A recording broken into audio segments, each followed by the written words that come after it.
America ভারতের বন্ধুত্বের নতুন অধ্যায় শুরু হলো।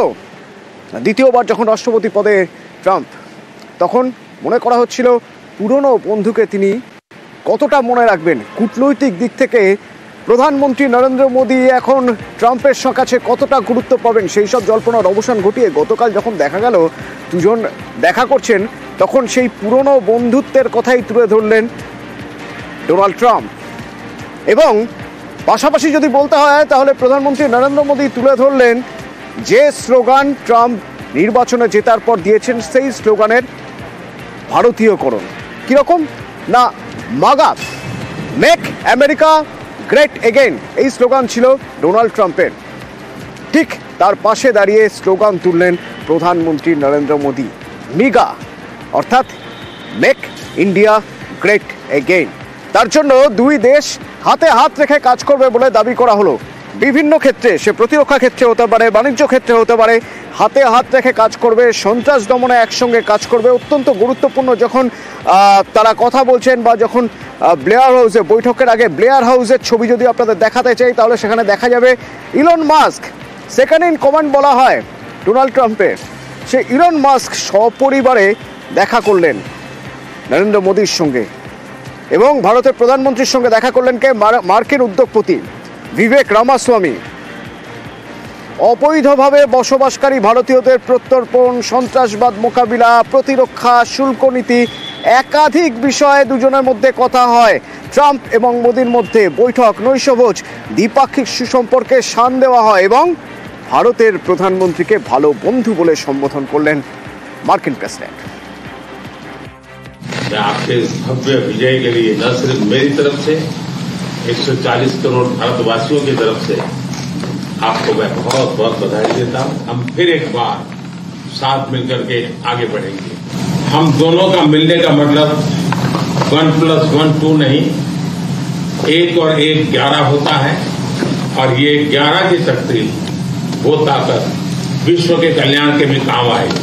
प्रगति की राह पर नई ऊंचाइयों को छूने के लिए चल पड़ेंगे। Great honor to have Prime Minister Modi of India.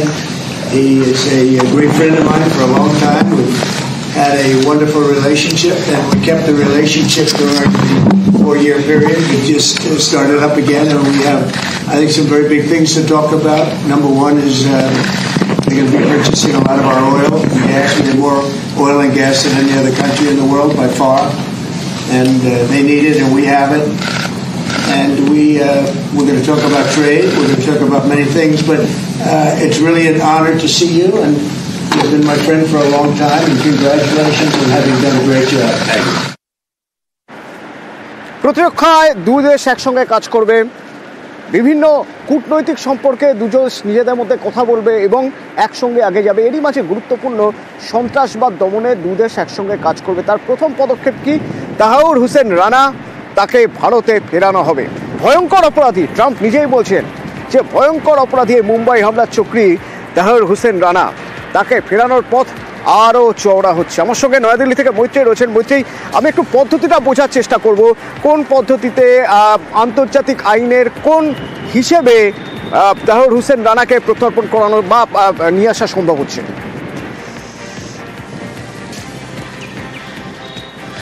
দেখো, দু দেশের মধ্যে যে বন্দি প্রত্যর্পণ চুক্তি রয়েছে, যেখানে কিছু নির্দিষ্ট অভিযোগে অভিযুক্ত হলে এবং সন্ত্রাস বা তার মধ্যে অন্যতম, তাতে কেউ অভিযুক্ত হলে তাকে এক্সট্রাডিশন করতে, এবং এই এক্সট্রাডিশনের ক্ষেত্রে যেটা অন্তরায় হতে পারে যে সেই আদালত, অর্থাৎ সংশ্লিষ্ট দেশের, অর্থাৎ মার্কিন মুলুকের যে সর্বোচ্চ আদালত, সেখান থেকে তাকে ছাড়পত্র দিতে হবে। অর্থাৎ এই এক্সট্রাডিশনের ক্ষেত্রে কোনো বাধা যাতে আর না থাকে।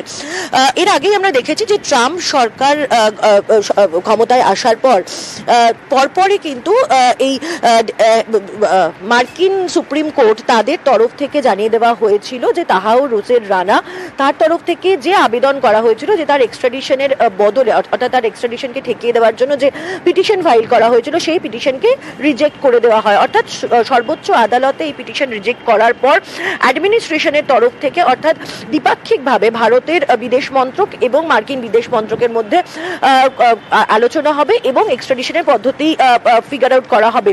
গতকালই কিন্তু যখন প্রধানমন্ত্রী নরেন্দ্র মোদী তিনি পৌঁছান গিয়ে আমেরিকায়, তার পরপরই কিন্তু ডোনাল্ড ট্রাম্পের সরকার তারা জানিয়ে দিয়েছিলেন যে ট্রাম্প প্রশাসনের তরফ থেকেও এবার সবুজ সংকেত দিয়ে দেওয়া হয়েছে, অর্থাৎ আরো এক ধাপ এই এক্সট্রাডিশনের প্রসেসটা এগোলো এবং এবার ভারতের তরফ থেকে অফিসিয়ালি এক্সট্রাডিশনের জন্য যে আবেদন করা হয়েছিল তার পরিপ্রেক্ষিতে এবার এক্সট্রাডিশনের প্রসেসটা শুরু হবে। এবং আজকে সেই ঘোষণা, অর্থাৎ আজ ভোরবেলা যখন ভারতীয় সময় ভোরবেলা যখন দু দেশের প্রধানমন্ত্রীরা একসঙ্গে বসে তাদের দ্বিপাক্ষিক বৈঠকের পরে তারা সাংবাদিক সম্মেলন করছেন, সেই সময় ডোনাল্ড ট্রাম্প তিনি স্পষ্টতই জানিয়ে দেন যে বাইডেন সরকারের সময় কিছু সমস্যা ছিল দু দেশের মধ্যে, কিন্তু তিনি এবার তার ভারতকে এই এক জঘন্য অপরাধীকে ফেরত দিয়ে দিচ্ছেন এবং বিপজ্জনক যিনি অপরাধী তাকে ফেরত দেওয়ার সিদ্ধান্ত নিয়েছে আমেরিকা। এবং আগামী দিনে আরো এরকম কিছু এক্সট্রাডিশনের সম্ভাবনাও কিন্তু তিনি জানিয়ে দিয়েছেন, তার কারণ ভারতের তরফ থেকে এরকম বেশ কিছু আবেদন আমেরিকার কাছে রয়েছে এবং সেক্ষেত্রে দাঁড়িয়ে সেগুলোকেও তিনি প্রসেস করা হবেন বলে ইঙ্গিত দিয়েছেন। ধন্যবাদ মৈত্রী। Pleased to announce that my administration has approved the extradition of one of the plotters and one of the very evil people of the world, and having to do with the horrific 2008 Mumbai terrorist attack, to face justice in India. So he's going to be going back to India to face justice. White হাউসে বৈঠক, Modi Trump, সেখানে পদ্মাপাড় প্রসঙ্গ কি এলো, কিভাবে এলো? মনে রাখতে হবে পদ্মাপাড়ায় এখন যা চলছে তাতে এই বর্তমান মার্কিন প্রশাসন মোটেও কিন্তু খুব একটা পছন্দ করছে না।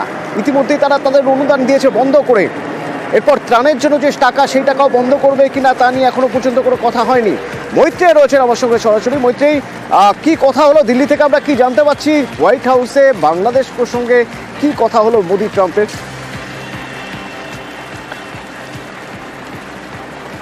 দেখো, আজকে যে বৈঠক হয়, যে বাইলেটারাল বৈঠক, তাতে বেশ কিছু বিষয় উঠে এসেছে যেটা কিন্তু অত্যন্ত একেবারে বলা যায় কূটনৈতিকভাবে অত্যন্ত গুরুত্বপূর্ণ। তার মধ্যে প্রথম অংশটি হচ্ছে যেখানে একেবারে মার্কিন যখন এই গোটা হাসিনার পর্বটি হয় এবং যখন প্রাক্তন প্রধানমন্ত্রী শেখ হাসিনা তিনি দেশ ছেড়ে যেতে বাধ্য হন এবং বাংলাদেশের পরিস্থিতি উত্তপ্ত হয়ে ওঠে, সেই সময় মার্কিন মদতের একটি তত্ত্ব উঠে আসছিল এবং বিশেষত আওয়ামী লীগের তরফ থেকে বারবার করে বিষয়টি বলা হচ্ছিল।